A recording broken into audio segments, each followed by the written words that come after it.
capítulo de número 1.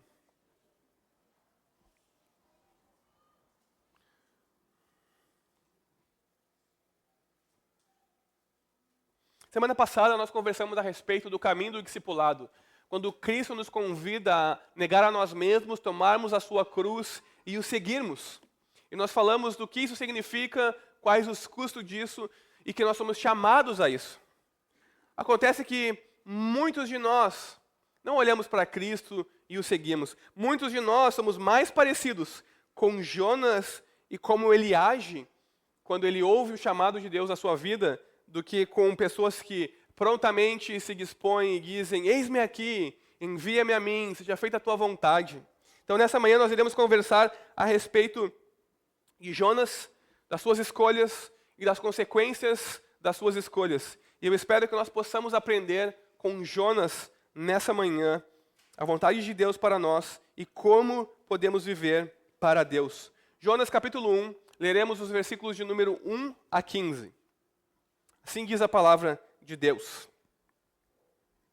A palavra do Senhor veio a Jonas, filho de Amitai, dizendo: levante-se, vá à grande cidade de Nínive e pregue contra ela, porque a sua maldade subiu até a minha presença.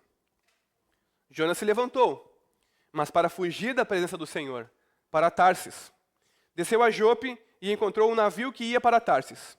Pagou a passagem e embarcou no navio, para ir com eles para Tarsis, para longe da presença do Senhor.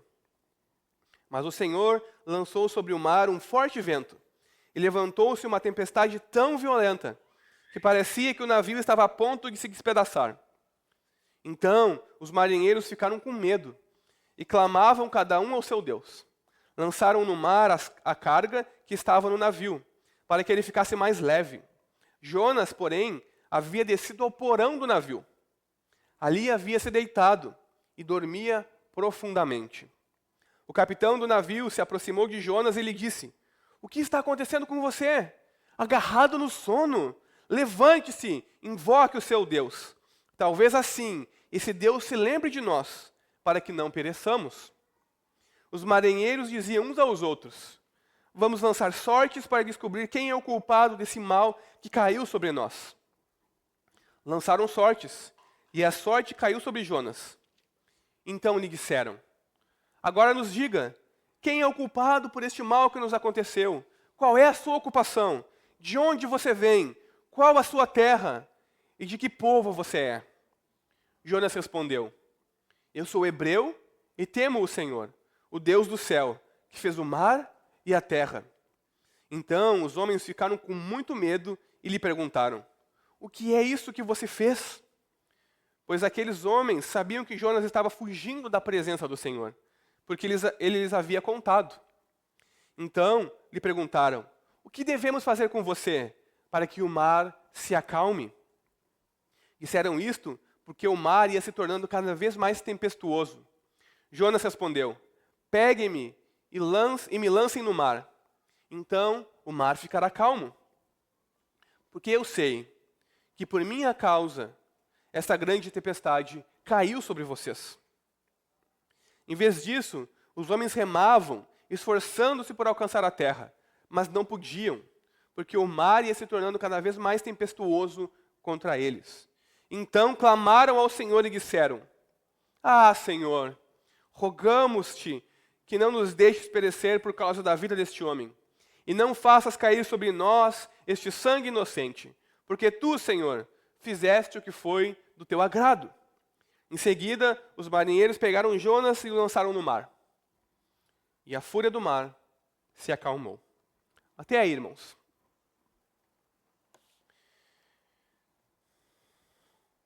Irmãos, o livro de Jonas trata a respeito de Deus, do seu poder, da sua soberania sobre a criação e as circunstâncias da vida, da misericórdia de Deus, da sua bondade e graça e do seu perdão.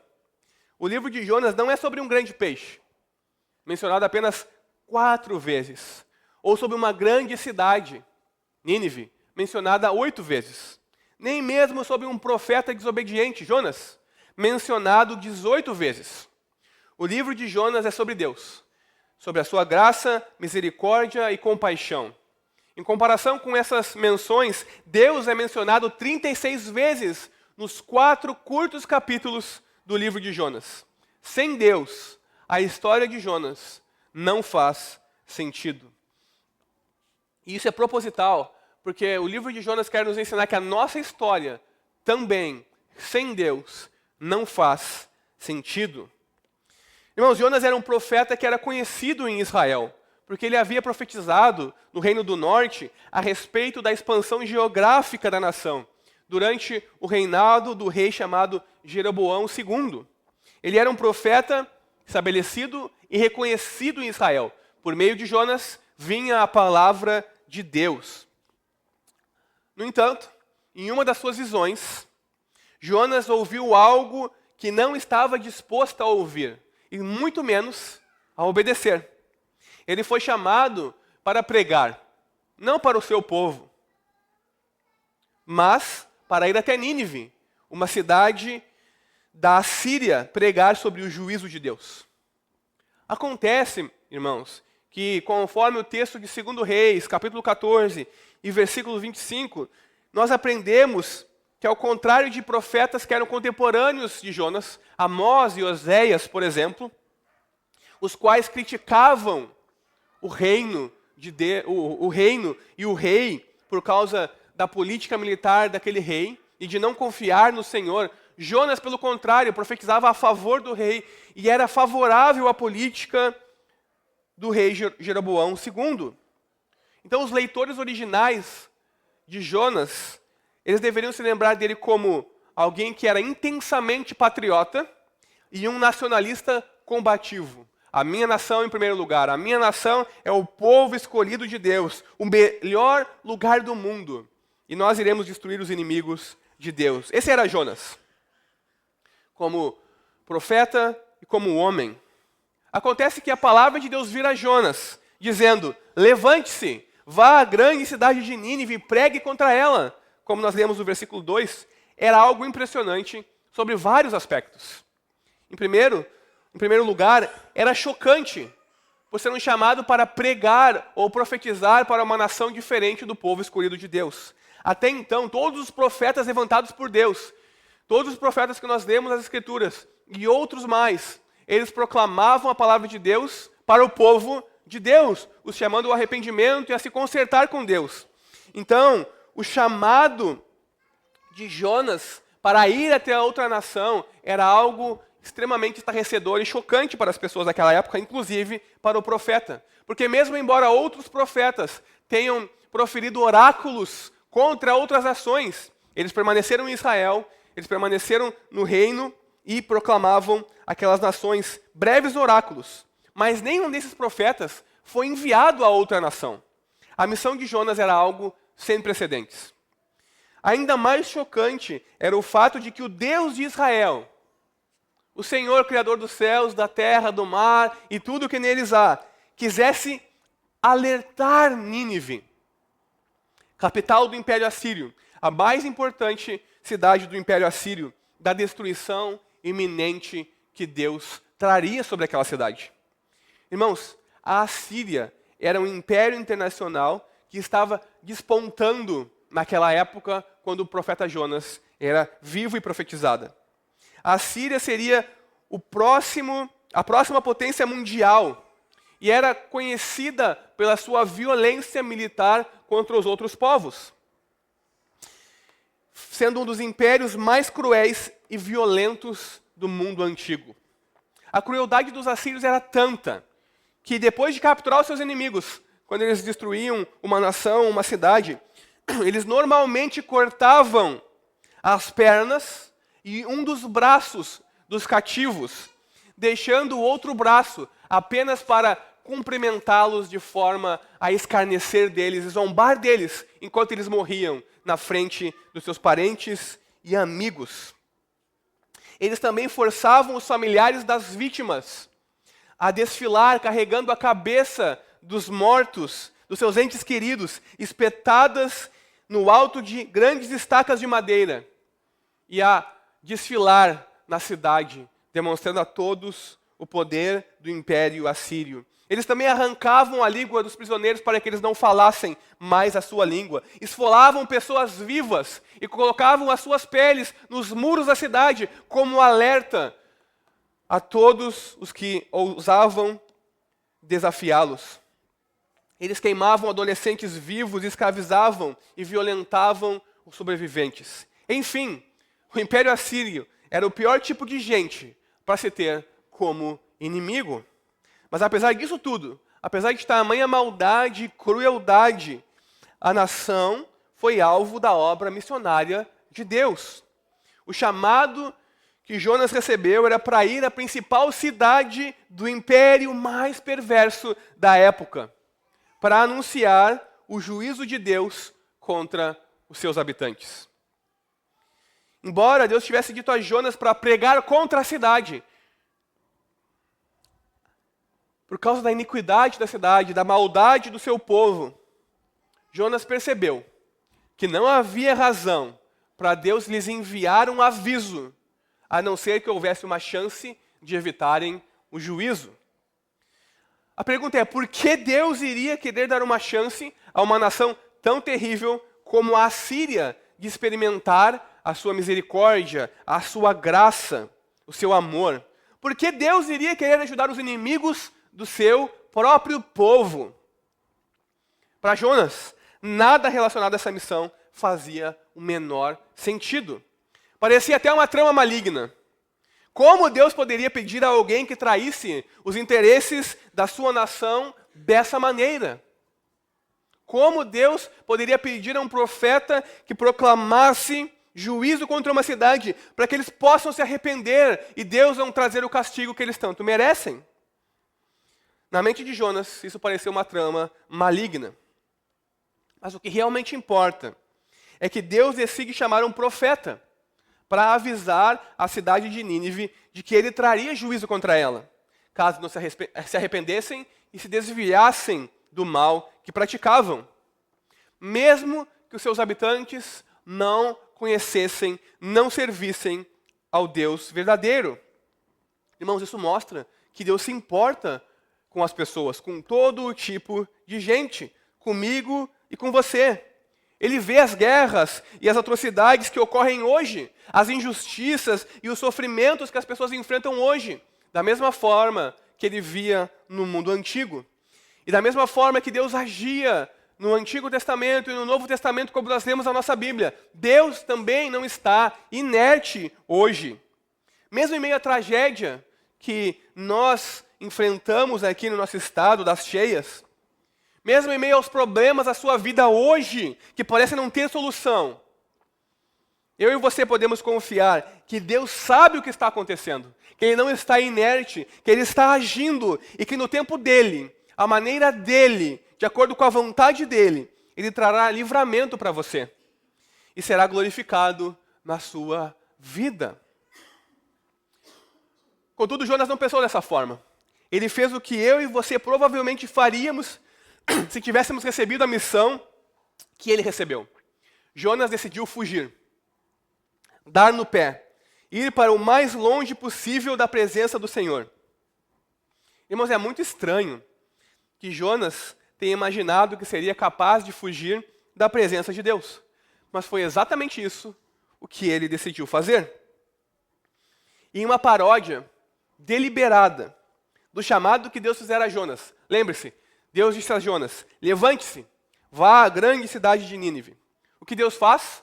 Jonas se levanta, mas não para cumprir a palavra de Deus e obedecer ao que Deus havia dito, mas para fugir na direção contrária a Nínive. Chamado para ir para o leste, onde ficava a cidade de onde Jonas estava, ele foi para o oeste. Orientado a viajar por terra, ele foi por mar. Comandado a ir para a grande cidade de Nínive, ele comprou uma passagem só de ida para o fim do mundo, para longe da presença de Deus e o mais longe possível de Nínive. Irmãos, Jonas rejeitou o chamado de Deus, porque ele achou injusto que o Senhor perdoasse os assírios, os chamando ao arrependimento, ao proclamar que se eles não se arrependessem, haveria juízo sobre eles. questão é que a ação de Jonas caracteriza uma expressão do nosso coração, que vem à tona com mais frequência do que nós gostaríamos de admitir. Jonas queria que Deus destruísse o império assírio, os inimigos do povo de Deus. Não que tivesse misericórdia deles. Perdoar a nação não fazia o menor sentido para Jonas. Perdoar a nação que fazia tanto mal à sua própria nação, jamais. Clamar para que eles possam se arrepender e não serem merecidamente destruídos por ser contrários ao povo de Deus. Nunca. Jonas jamais faria isso. Ele não via sentido na sua missão em termos práticos, muito menos em termos teológicos. Quantas vezes nós, eu e você, não somos iguais a Jonas em nosso coração e atitudes? Jonas lutava com o seu senso de justiça, que lhe dizia que os assírios tinham que pagar pelos seus pecados.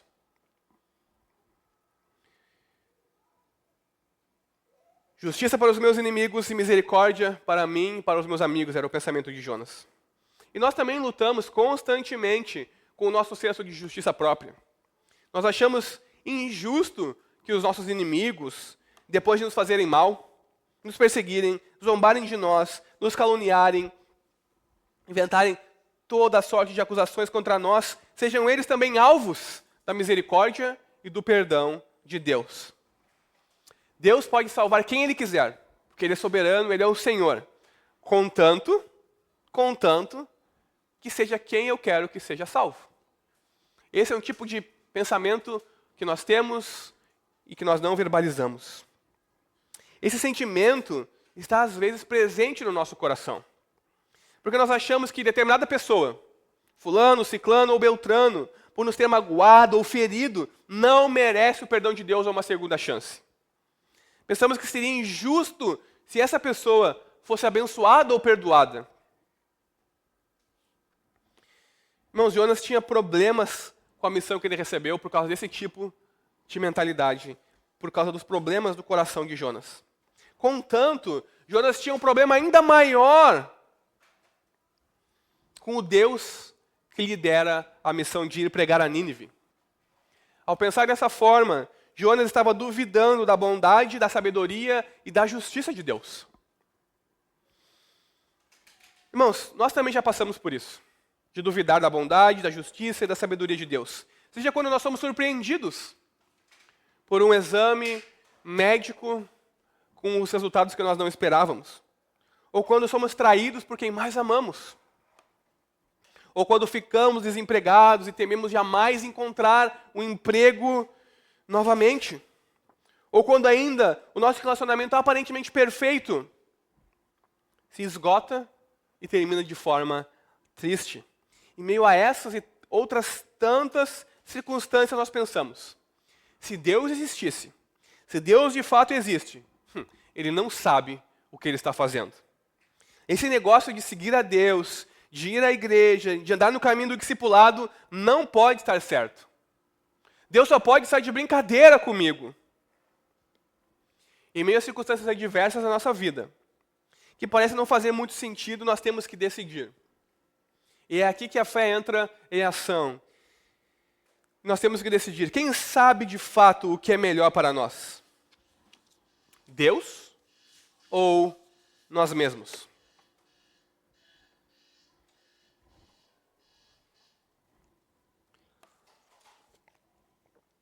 Um aspecto comum da nossa vida e coração sem Deus é que sempre decidimos que somos nós quem sabemos o que é melhor para nós mesmos. Afinal, ninguém além de mim vive na minha própria pele. Então nós duvidamos da bondade de Deus, ou que Ele faz as coisas para o nosso bem.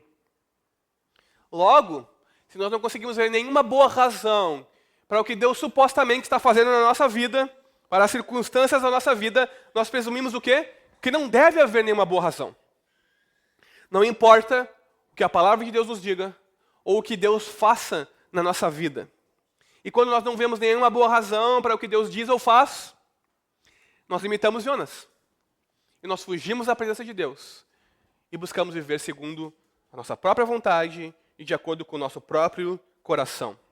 Então Jonas, em rebelião declarada contra Deus, foge da presença do Senhor, anunciando enfaticamente, sem palavras, a sua relutância em servir a Deus em amor e em gratidão.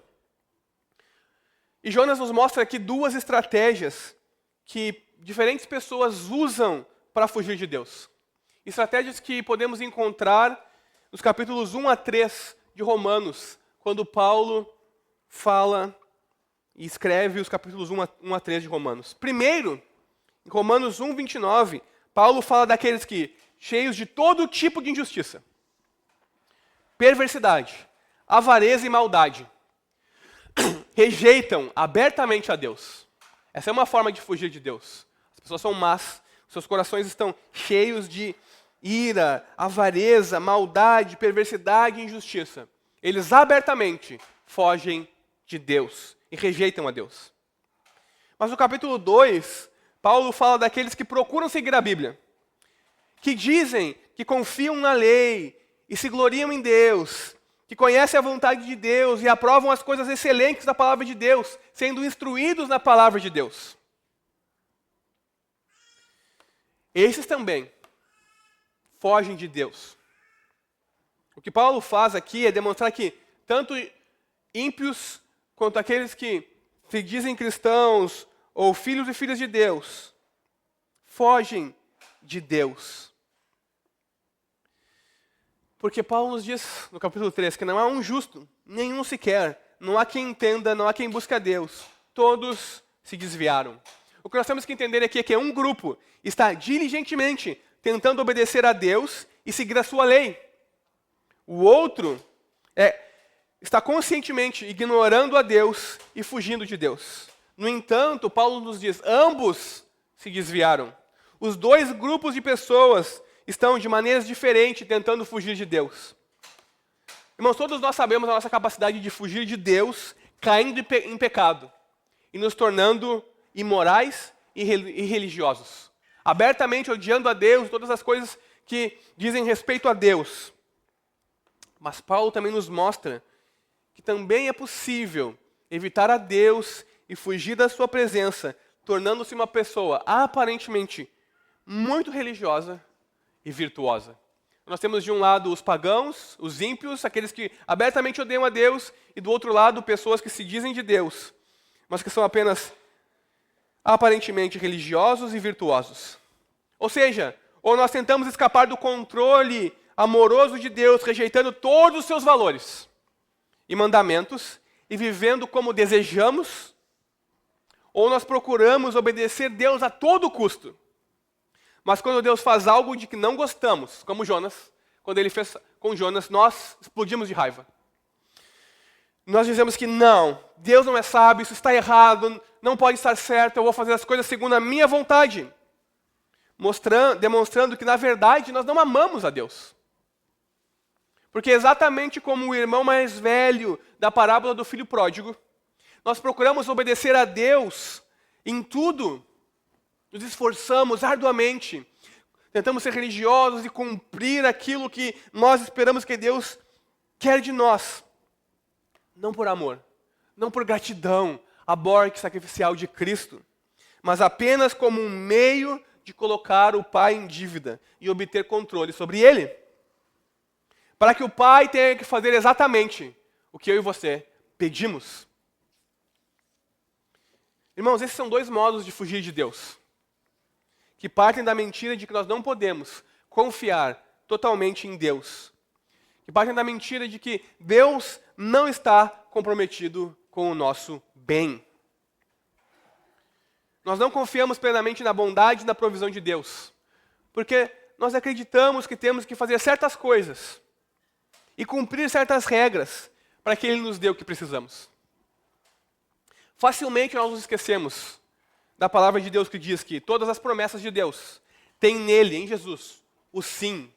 Por isso também, por meio dele, se diz o amém, para a glória de Deus.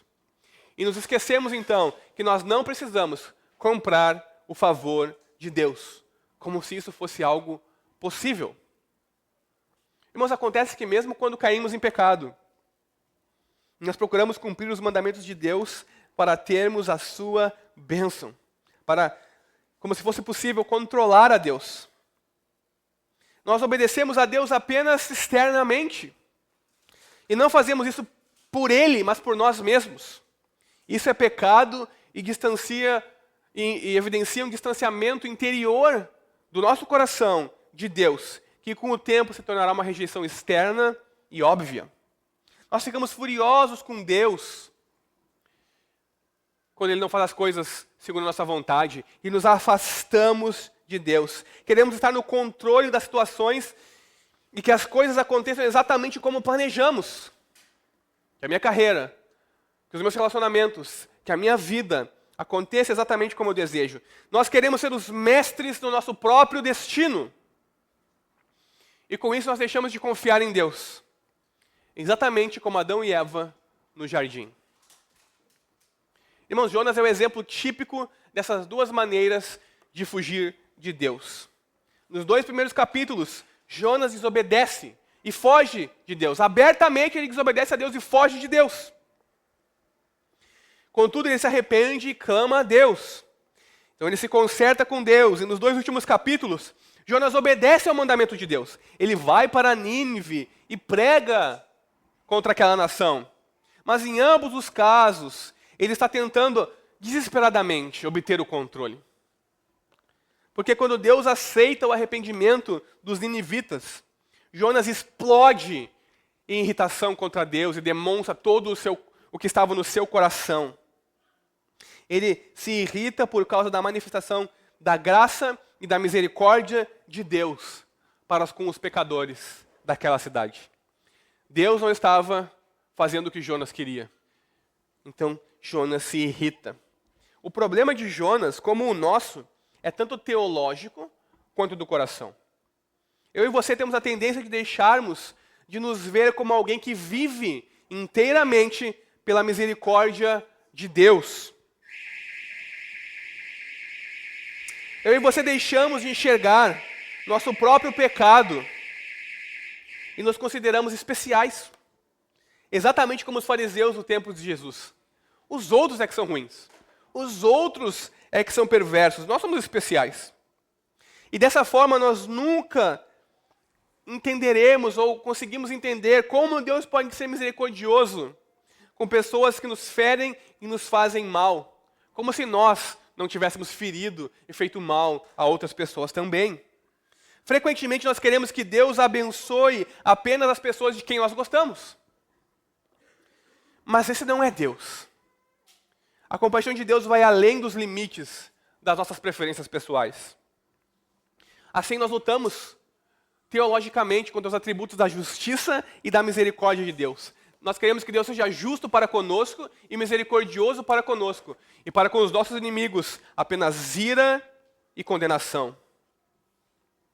Mas Jonas nos ensina que devemos ser mais como Deus e demonstrar compaixão pelas pessoas ao nosso redor, inclusive os nossos piores inimigos. Jonas também nos ensina que não há como fugir da presença de Deus.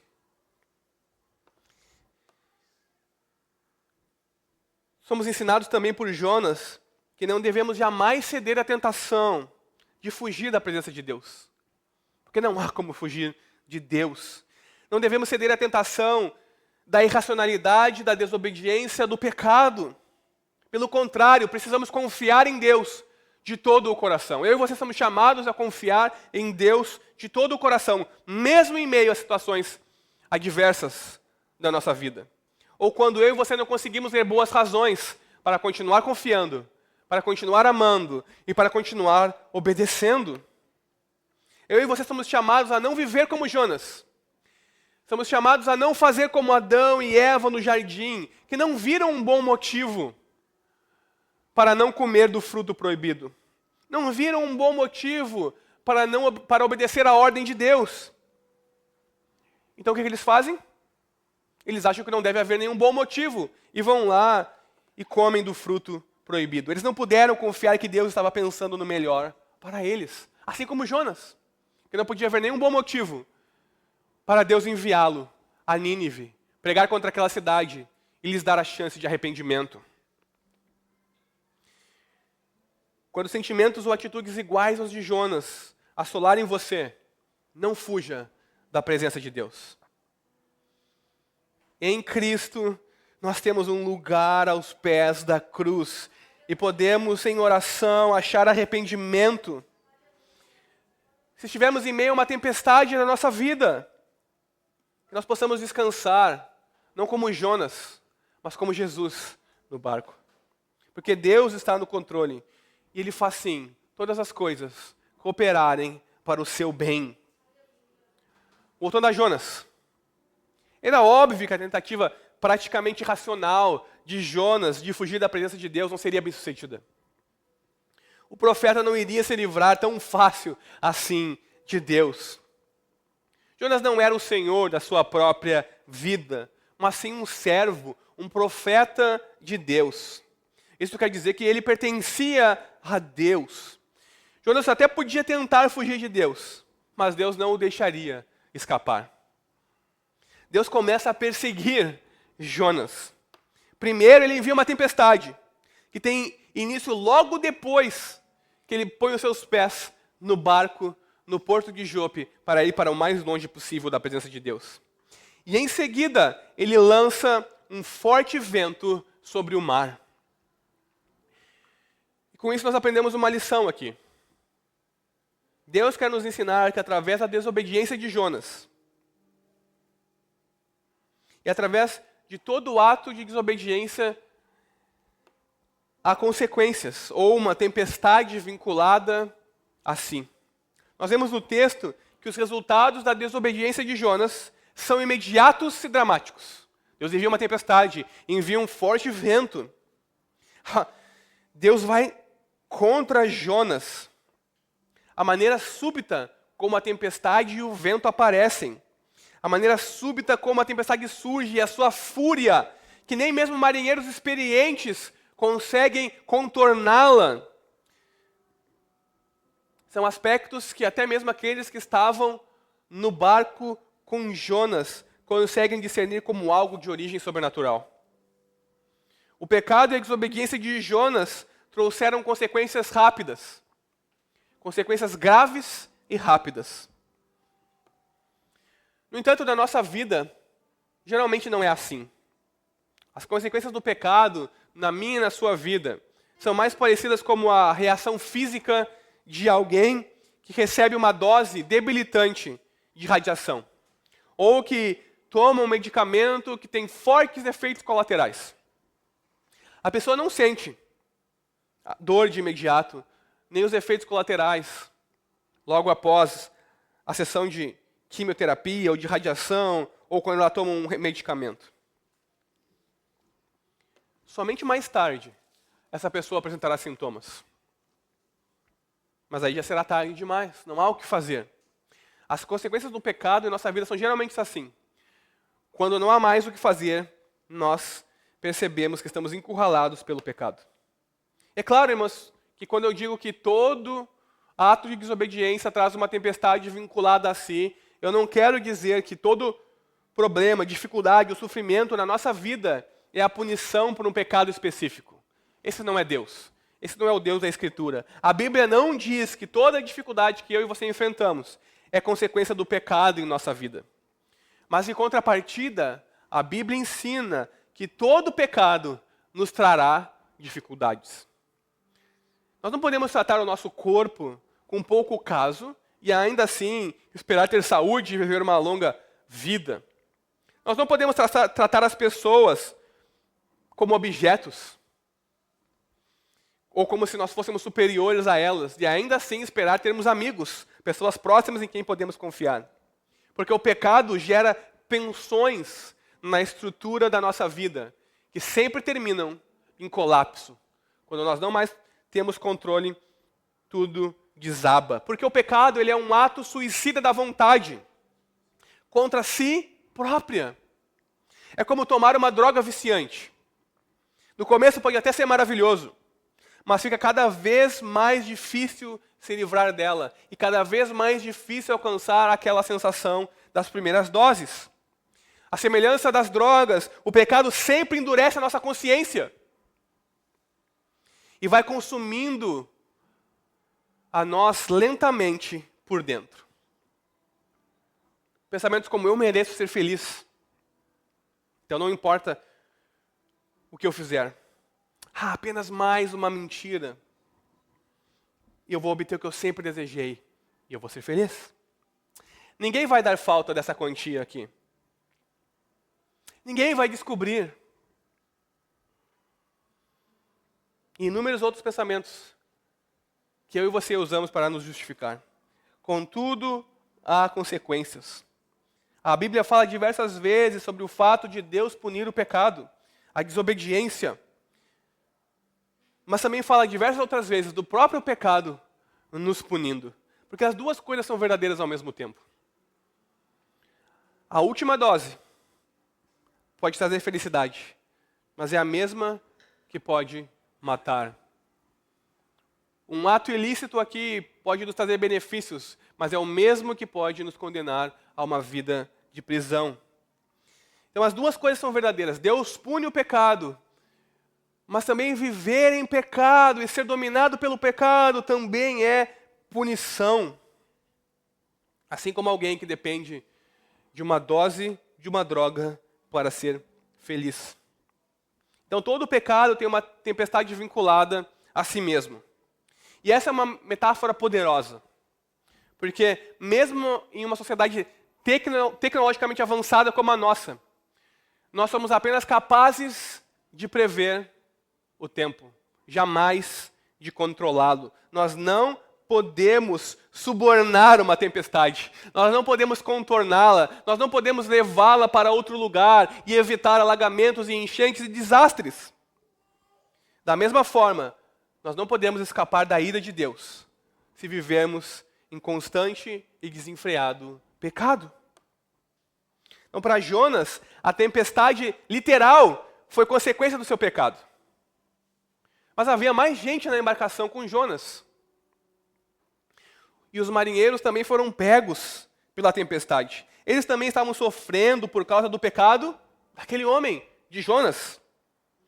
Isso quer dizer, nós temos que entender que muitas vezes as tempestades da vida, na nossa vida, surgem não em consequência de um pecado pessoal, mas em consequência de outros pecarem também. Porque nós vivemos em um mundo quebrado e caído por causa do pecado. É inevitável vivermos em um mundo como o nosso e não sofrermos as consequências do pecado. Voltemos agora, mais uma vez, à cena da embarcação. A tormenta continuava a agitar o navio e os marinheiros estavam aterrorizados, a ponto de lançar no mar a carga para que o navio não afundasse. Acontece que, vendo que isso não era suficiente e percebendo que havia algo de sobrenatural com aquela tempestade, eles iniciam uma reunião de oração. Aqueles homens pagãos iniciam uma reunião de oração, cada um para o seu Deus, como uma medida desesperada. Então, quando eles oravam e a tempestade continuava, eles perceberam: onde está Jonas? Ele estava no porão da embarcação dormindo. Imaginem só, dormir em meio àquela tempestade, sabendo que você está desobedecendo a Deus e é o culpado por tudo aquilo. Como o pecado nos deixa insensíveis e faz com que queremos escapar da triste realidade em que nos metemos. Jonas estava dormindo para fugir da realidade. Mas quando o capitão descobre que estava faltando alguém naquela reunião de oração, ele desce até o porão para procurar Jonas. E quando o capitão o encontra dormindo, ele diz: o que está acontecendo com você? Não pode ser normal, nós estamos em meio a uma tempestade, prontos a perder a nossa vida. Lançamos as cargas ao mar.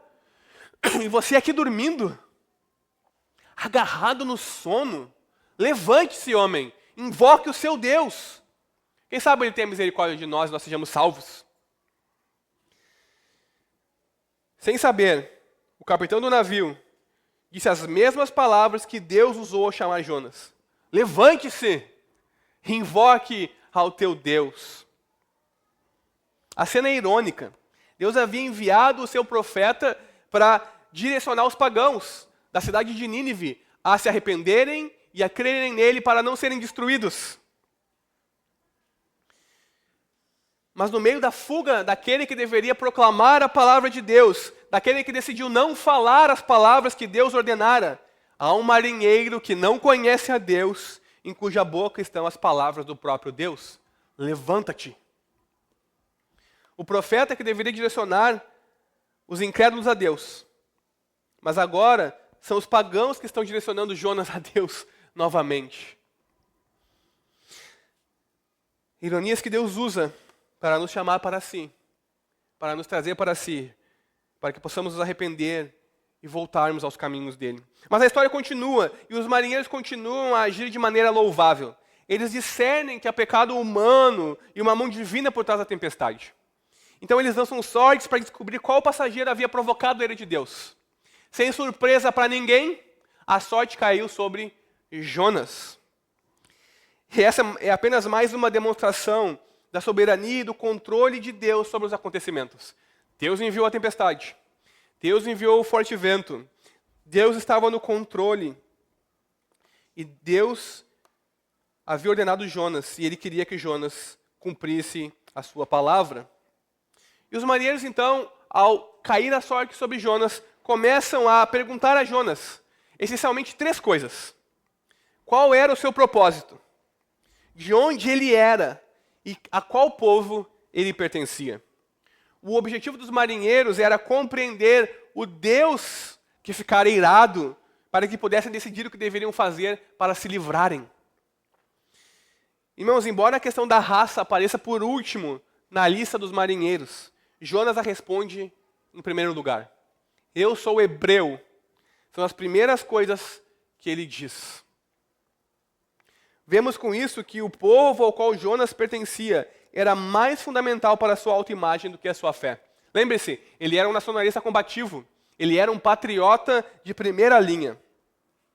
E aqui também nós começamos a aprender outra lição importante de Deus para nós. Nós não podemos ter uma identidade espiritual superficial. O relacionamento de Jonas com Deus, não era tão fundamental quanto o que significava para ele pertencer à nação de Israel, ao povo de Deus, ou à raça a qual ele pertencia. Por esse motivo, ele não achou nada atraente à ordem de Deus para ir chamar outras pessoas de outra nação ao arrependimento, porque era uma traição à sua própria nação, ao seu próprio povo. A lealdade dele ao seu povo era maior do que a lealdade de Jonas a Deus e à sua palavra. E quando ambos pareciam estar em conflito, ele optou pela sua maior lealdade, a sua nação, em vez de obedecer a Deus. Irmãos, infelizmente muitos de nós cristãos hoje temos a mesma atitude que Jonas. O nosso relacionamento com Deus por meio de Cristo não penetrou fundo o suficiente no nosso ser a ponto de nos transformar. A ponto de termos uma nova identidade, um novo coração. Deus e o seu amor por nós, demonstrados em Cristo na cruz, por meio da sua morte e ressurreição, não são a camada mais fundamental da nossa identidade. Mesmo confessando que cremos e que amamos, mesmo crendo que Jesus morreu pelos nossos pecados, nós colocamos a nossa confiança, a nossa segurança, a nossa identidade, o que é mais fundamental no nosso ser, não em Deus, mas muitas vezes na nossa carreira, na nossa família, ou nos nossos recursos financeiros, e não no amor de Deus em Cristo. Identidades cristãs superficiais explicam porque muitos cristãos professos podem ser materialistas e gananciosos, idólatras, escravos da beleza e do prazer, ou cheios de ansiedade e vícios. Tudo isso acontece porque a verdadeira raiz da nossa identidade a essência do nosso ser não é o amor de Deus em Cristo, mas poder, aprovação, conforto, controle, prazer, ou seja lá o que o nosso coração pecaminoso tanto deseja. Como Jonas, eu e você precisamos desesperadamente da misericórdia de Deus, para sob o poder da graça de Deus operando em nós, pelo seu Espírito, termos a nossa identidade transformada. Temos todo o nosso ser moldado e refletirmos a Cristo e sermos realmente, não apenas de boca e de confissão, mas realmente filhos e filhas de Deus. Mas a resposta de Jonas, eu sou hebreu, nos ensina também outras coisas.